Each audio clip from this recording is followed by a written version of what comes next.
Mama Bluter. We got to get to it. Mama Bluter and Aliyah Boston speaking on the GOAT CC on NBC Sports. Let's take a listen to what they had to say. One of the most transcendent players in the history of women's basketball, and Caitlin Clark. And it's her birthday today. You guys both shouted her out. Yes, that's my Coach girl. Bluter and Aliyah. Yeah, you can see. Lisa Blutter and Aliyah Boston just gave us one of the most authentic moments you'll see in sports media. Two people who genuinely care about Caitlin Clark celebrating her birthday and opening up about the bond they share with her. But it's impossible to watch that clip without thinking about what's happening in Indianapolis right now. Because the chemistry, the trust, the connection they're talking about, that's exactly what's missing under Stephanie White's system with the Fever. Still, we're not here to dive into coaching drama today. Because while players are posting birthday tributes and showing real team unity, the WNBA is quietly facing a financial crisis that could reshape the league from the ground up. And when I say everything might change, I mean everything. And then Aliyah doing a mashup of pictures, which is really sweet. I love this for you guys because you guys are both still really close. Obviously, Aliyah as a current teammate, but how close are you still, coach, to Caitlin? Oh, I talk to her quite often. You know, I follow all of her successes and everything. I just always want to be in her camp and support her. I have so much admiration for her, for what she has. Mama Bluter, we love you. Lisa Bluter. Mama Bluter, we love him. This is the dream scenario Fever fans have been imagining since Lisa Blutter retired. The coach who helped develop Caitlin Clark now coaching the player who thrives alongside her. Instead, Indiana has a coach trying to turn Aliyah Boston into a hub player, which is about as effective as teaching a fish to climb a tree. But here's the bigger story. While Blutter and Boston are celebrating chemistry and relationships, the WNBA Players Association is locked in a standoff with league owners over a deal the owners say would cost them $700 million. Yes, you heard that right. $700 million in potential losses if the players get what they're demanding. Now, the players' union is sitting here. The WNBA owners came out and said, listen, we're not doing this deal. What y'all trying to get us to sign will put us $700 million in the hole, and we are not in the business of doing that. So you guys can basically kick rocks is essentially what the WNBA owners told these players. And the WNBA players, they've been going on their trying to win public perception battle. $700 million. Let that number sink in. That's what WNBA owners are saying the players' union's deal would cost them, $700 million in the red. And the players' union? Their response is loud on social media, Instagram posts, petitions, emails to the league office, basically everything except sitting down and negotiating with the owners. Here's the kicker. According to ESPN, the owners haven't even responded to the latest proposal in almost a month. Radio silence. And when you look at that proposal, it's almost the exact same offer the owners already rejected, the same revenue-sharing plan that would create that $700 million hole.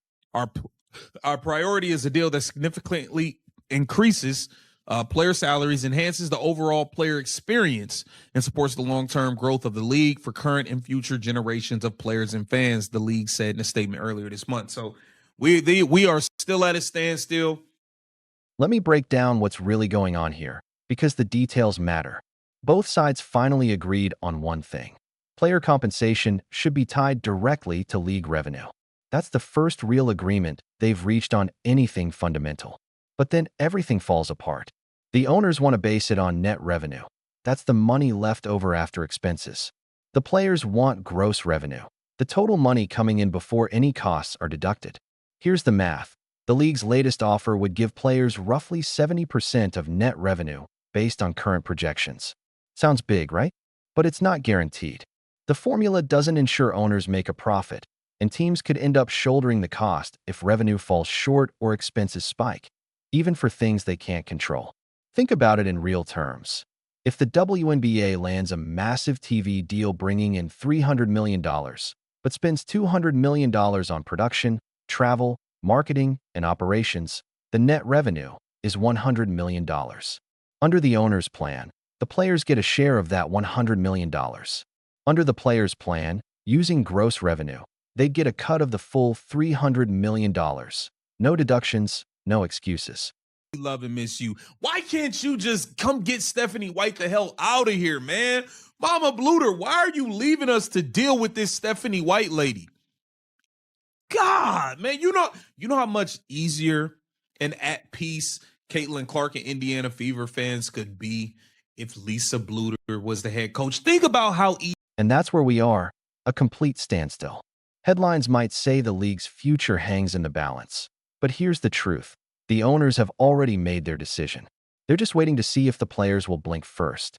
Because what nobody's talking about is this. The owners' silence isn't confusion or indecision. It's strategy.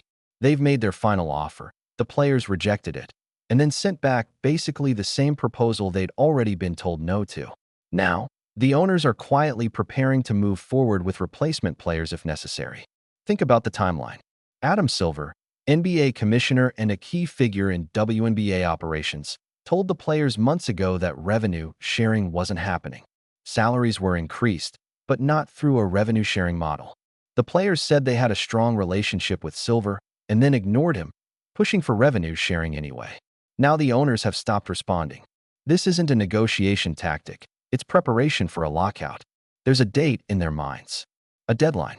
If the players haven't signed by then, the league moves forward with or without the current roster.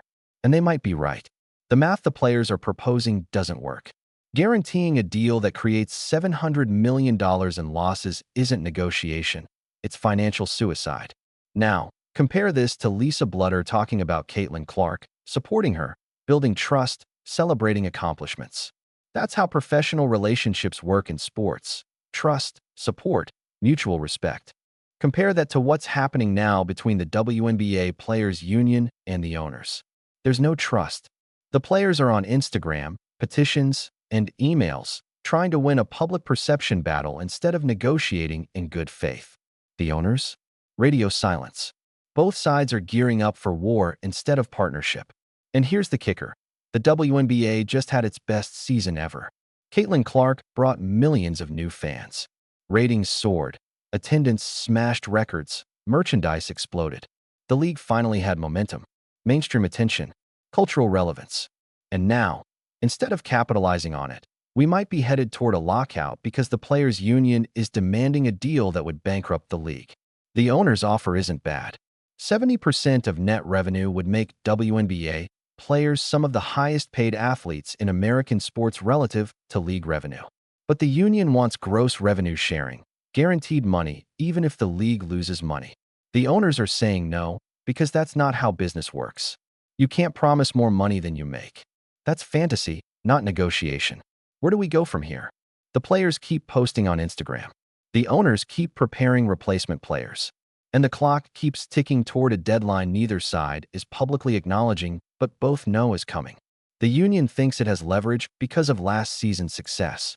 But here's the cold reality. The attention wasn't about the WNBA. It was about Caitlin Clark. If she crosses a picket line or plays as a replacement, the owners win. The fans came for her, not the union. The leverage the players think they have, gone. The article says discussions are at a standstill. Corporate speak. In reality, the owners made their final offer, the players rejected it, and now we wait to see who blinks first. My money's on the owners, because they control the books. They know exactly how much the league makes, how much it costs, and they won't agree to a deal that guarantees $700 million in losses. So now it's your turn. In the comments, do the players have any leverage here? Or are they about to learn a very expensive lesson in business? Are the owners bluffing about replacement players? Or are they ready to go? And if this goes to a lockout, who are you rooting for? The players fighting for revenue sharing, or the owners trying to keep the league alive? Because this isn't just about money. This is about the future of the WNBA. And right now, that future is hanging in the balance while neither side is willing to compromise. Make sure to like, comment, subscribe, and share, because this story is far from over, and the next chapter is about to get even more intense.